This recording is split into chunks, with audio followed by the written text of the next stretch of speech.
Hey guys, Joshua here, and today we're going to be taking a look at the Tempest Kirin V2.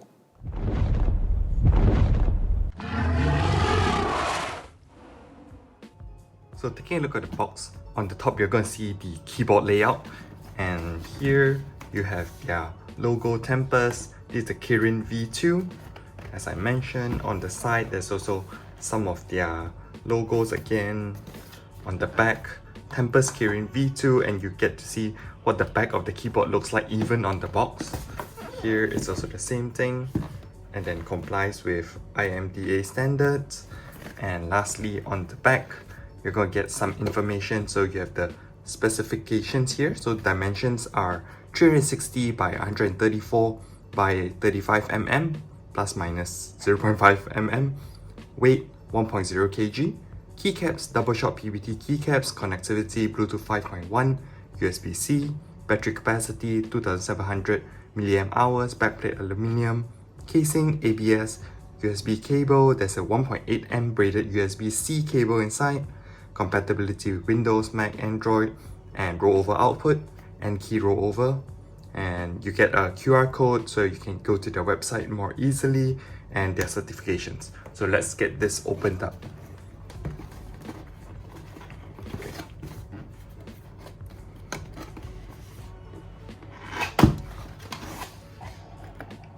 When you open it up, there's going to be a keyboard case inside the box, and so I'm just going to take this out. So for the keyboard case, it's a slightly hard cover one. So Tempest name is here, and you get Kirin on their zips. So it's actually, there is some detail put into this, which is very nice and not just some generic brand.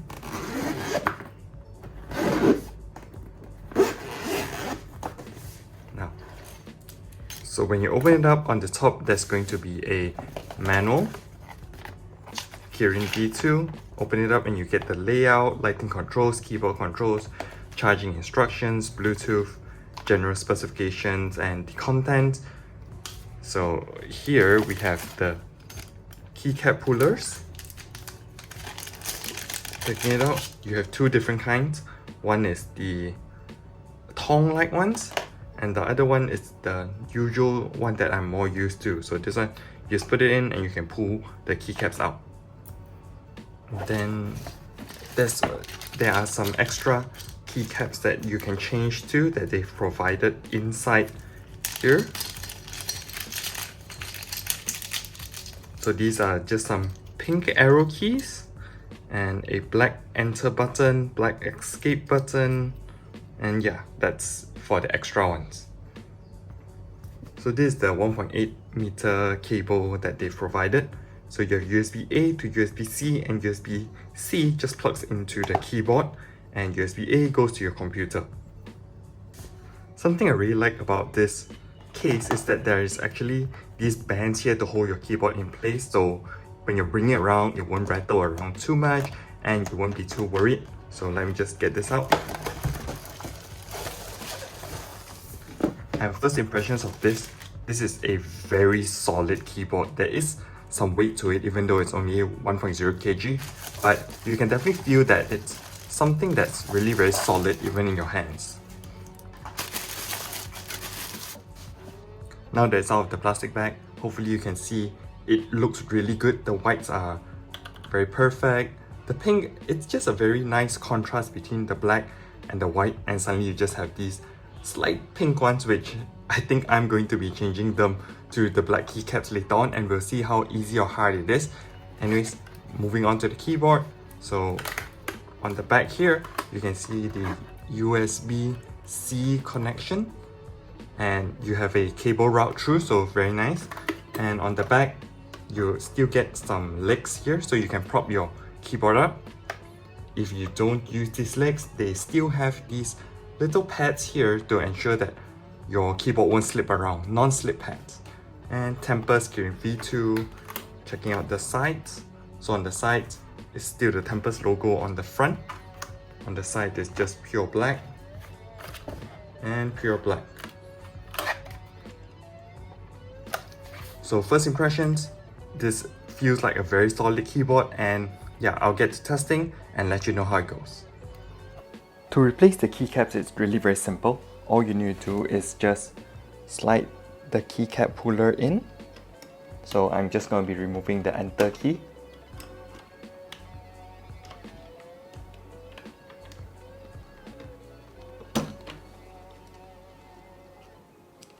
And then you just replace it with the black enter key. So you just look at it and just line it up, push it down, and it's replaced. So it's actually really very simple.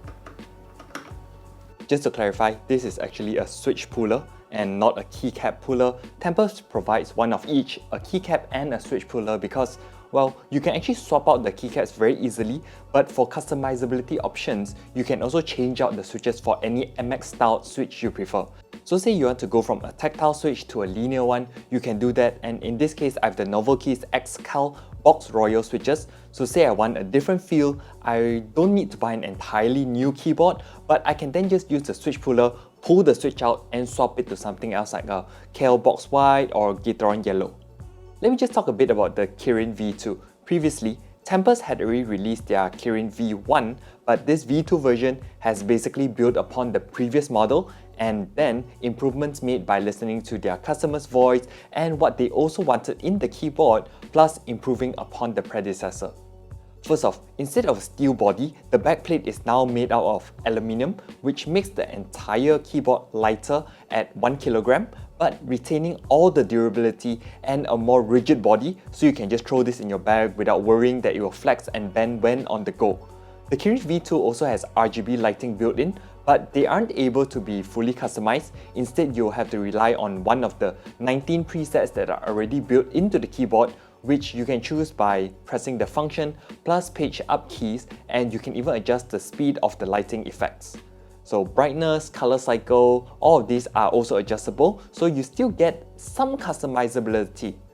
The lighting effects look gorgeous on the Kirin because they're using cherry profile double shot PBT keycaps, which means that there's an extra layer of plastic melded into the keycap, which means the keycap is more solid while backlight bleeding is eliminated, so you get a very clean looking keyboard.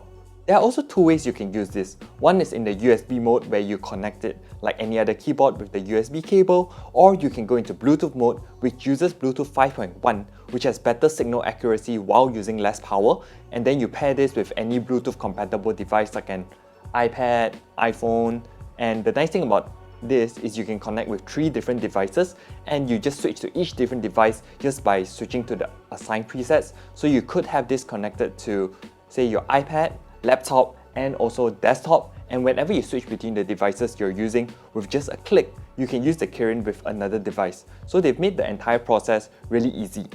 When you're carrying this around or just want to go fully wireless in your setup, the battery on the inside, like I mentioned, is a 2700 mAh battery, which is upgraded from the previous 1850 and will take about 3 hours to charge while being able to last between 17 to 108 hours depending on which type of lighting you would be using.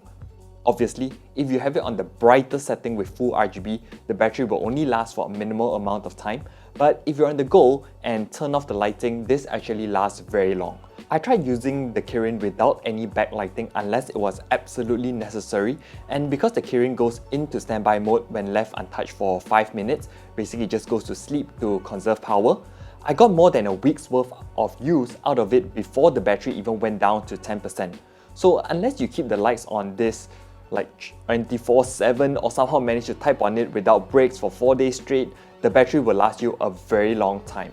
In normal use case scenarios when traveling, I would say you'd be able to get a week or more out of this without needing a charge. Well, that was in my experience, at least not using it 24/7.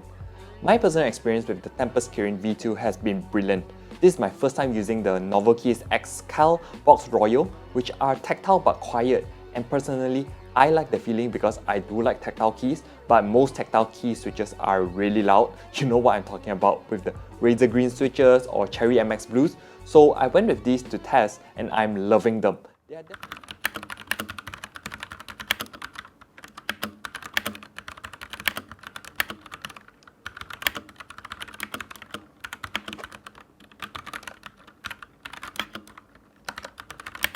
They are definitely a lot quieter while having that tactile feedback that I like without the soft mushy feeling, but this could be due to the fact that there are cherry stabilizers in here, which also translates to less wobble.